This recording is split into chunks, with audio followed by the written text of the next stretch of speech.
మళ్ళీ ఒక హెచ్చరిక, ఒక బుద్ధి మాట, ఒక కథ, ఒక జోకు, ఒక మాట, దీవెనలు ఎలా పొందాలి, ఆశీర్వాదాలు ఎలా పొందాలి, పిల్లల్ని ఎలా పెంచాలి, ఇవి చెప్పుకోవడానికి ఇంకా బ్రతుకేం బ్రతుకు చెప్పండి. ఎంతకాలం ఇలా బతుక్కోవాలి మనం? ఎన్ని సంవత్సరాలు అవే మాటలు మాట్లాడుకొని బ్రతకాలి మనం? ఎంతకాలం హెచ్చరికలు, బుద్ధి మాటలతో బతికేద్దాం చెప్పండి.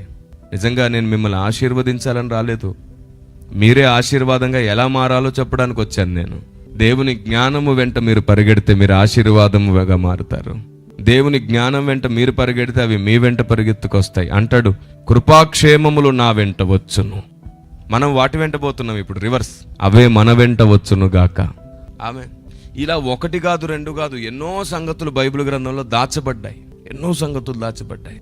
వాటన్నిటిని మనకు తెలియజేయాలని పరిశుద్ధాత్మ దేవుడు ఆతురత పడుతున్నాడు.